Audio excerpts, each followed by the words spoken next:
Les pido que alcemos la copa y que empecemos con un ¡Viva la Patria! ¡Viva la Patria! ¡Viva la Patria! Estamos conmemorando hoy que hace 192 años un grupo de locos impulsados por la voluntad revolucionaria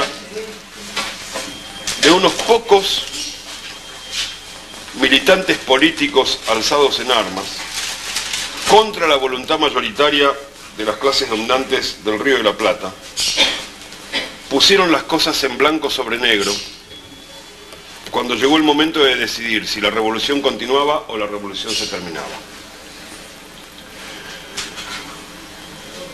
El 9 de julio de 1816 se declaró en la ciudad de Tucumán no la independencia argentina, sino la independencia de las provincias unidas en Sudamérica. Con mayoría boliviana. Con mayoría boliviana, exactamente.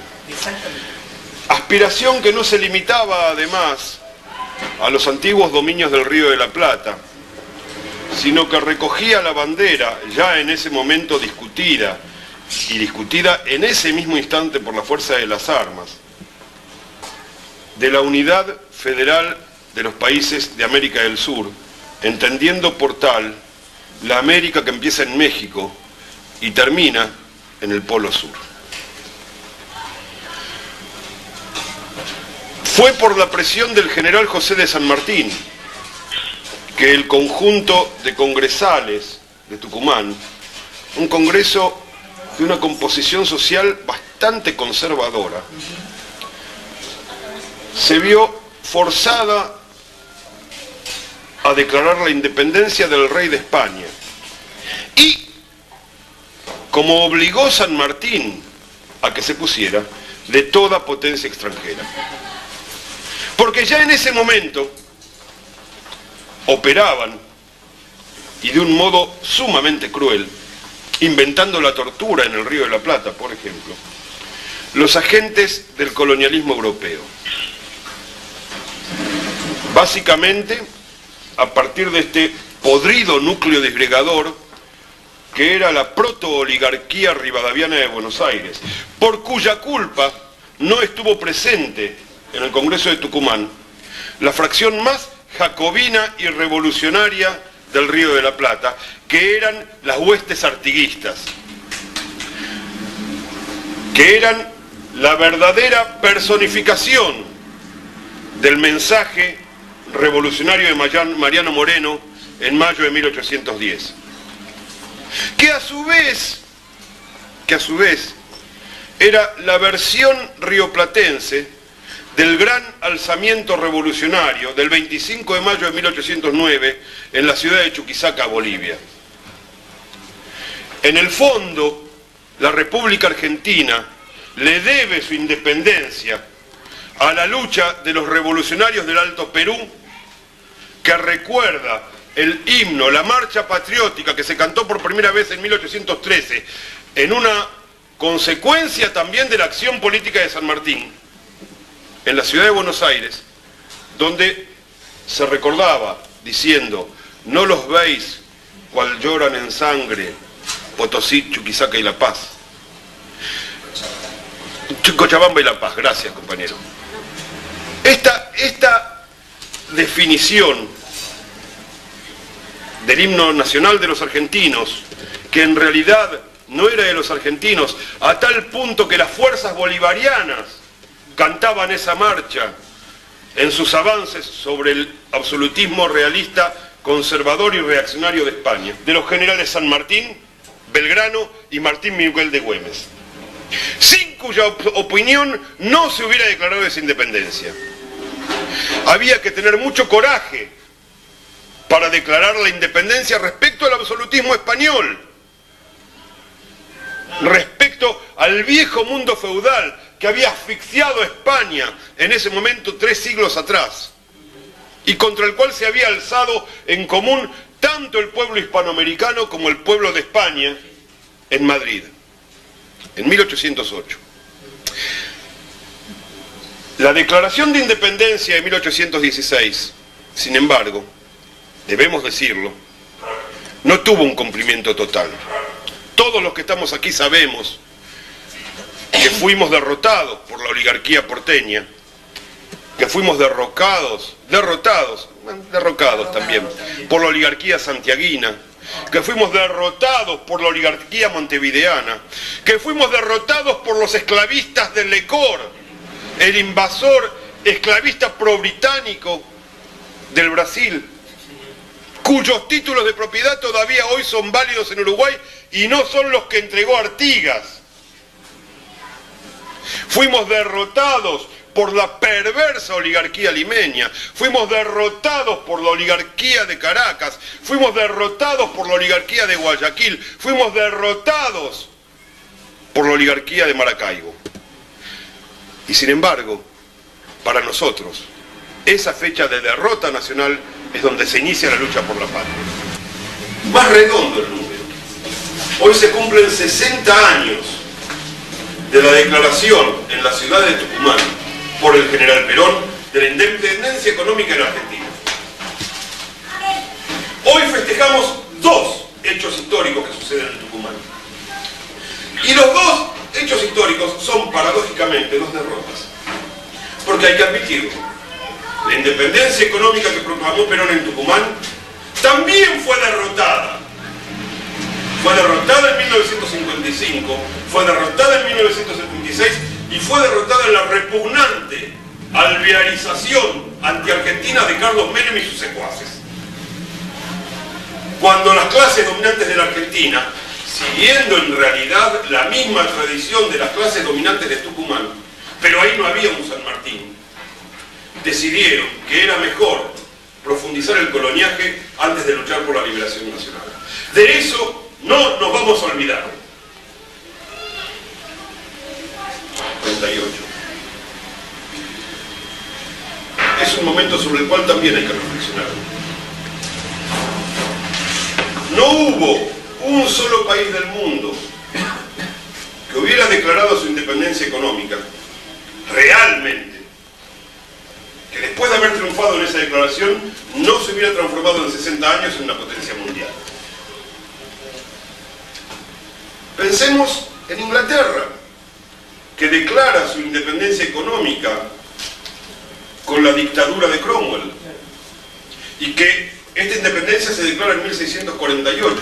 En 1708 Inglaterra era la primera potencia mundial. Pensemos en Francia, que declara su independencia económica cuando derrota a los feudales antinacionales en 1789. 60 años después era una gran potencia mundial. Pensemos en Italia, que en 1860 logra su unidad. 60 años después era una gran potencia mundial. De 1860 a 1920. Pensemos en Alemania, que declara su independencia económica en 1870 y en 1930 ya había logrado disputar por primera vez en la historia del mundo la hegemonía británica. Le fue mal, después lo intentó de nuevo y no vamos a entrar en la discusión, pero eso también sucedió. Pensemos en la Revolución Rusa, que fue derrotada como revolución socialista, pero que al menos logró, a 60 años de haberse ejecutado en 1917, asegurar que no hubiera reacción que determinara que la Revolución Rusa iba a ser destruida como revolución nacional. No lo hubo. Pensemos en la Revolución China, que en 1949 declara la independencia económica china, y en el 2006, 60 años después, en el 2009, 60 años después, es la gran potencia hegemónica con potencialidad de transformarse en la gran potencia del mundo. Pensemos en Japón, que declara su independencia con la revolución Meiji en la década de 1860 y en 1920 también era una potencia mundial. Cuando Winston Churchill en 1955 dice: la victoria sobre el peronismo es la más importante victoria del Imperio Británico desde la caída de Hitler, tenía estas cosas en la cabeza. Porque ya en 1945 había dicho: no permitamos que la Argentina sea industrial independiente, porque detrás de ella iría toda América Latina. Y él sabía que a 60 años vista, América Latina hubiera sido también una potencia mundial. Dos grandes derrotas parciales, porque lo que no se ha derrotado, y no será derrotado jamás, porque nuestros enemigos no pueden satisfacer las necesidades de los de abajo, es la voluntad de los pueblos latinoamericanos de ser libres, independientes y avanzar al máximo posible las potencialidades productivas de la región, en beneficio propio.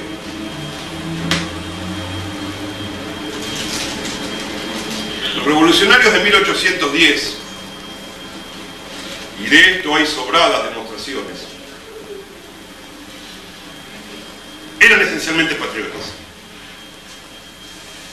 Patriotas americanos, no patriotas de patria chica. Y estaban dispuestos a quebrar cualquier interés sectorial para garantizar esa independencia. A tal punto, los que estamos acá muchos lo sabemos, que el programa de operaciones de la Junta de Mayo incluía la expropiación de las clases dominantes más ricas para poner en el centro del Estado esa riqueza amasada con sangre, sudor y muerte, no lágrimas, y muerte de millones de indios sometidos en las minas del Alto Perú, en el centro del Estado, para poder así elevar a esos indios a la condición de seres humanos. No por casualidad la bandera de guerra de la Argentina lleva el sol en el medio. No es cualquier sol. Cuando el general Belgrano decide colocar el sol en el centro de la bandera, no lo hace por una cuestión estética.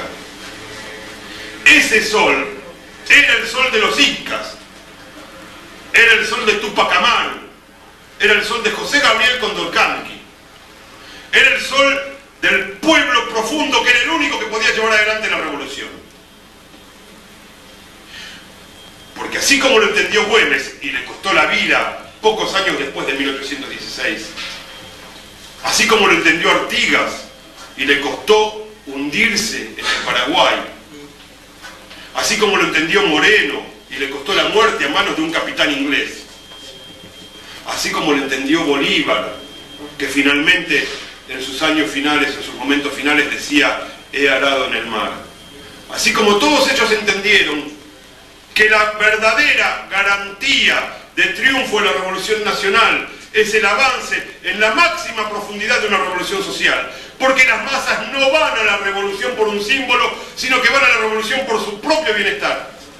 Nosotros hoy vamos a liderar, no les quepa duda de que vamos a liderar una nueva ola revolucionaria que ya se ha instalado en América Latina. Hasta ahora se viene instalando sobre la base de la lucha por la unidad latinoamericana. Nosotros somos los herederos directos de los grandes revolucionarios de la Revolución de Mayo. Somos los herederos directos de quienes obligaron a los conservadores, miembros del Congreso de 1816, a votar una medida revolucionaria. Somos los herederos directos de quienes repartían tierras como justo pago a los gauchos, que lo único que podían dar era la sangre. Somos los herederos directos de los gobernantes del Paraguay, que establecieron una potencia económica sobre la base de la inexistencia del latifundio privado y sobre la existencia del latifundio estatal en el Paraguay. Somos los herederos directos de todas y cada una de las luchas sociales y políticas que han puntuado la vida de América Latina, porque sabemos lo que muchos ignoran, y es que la independencia de América Latina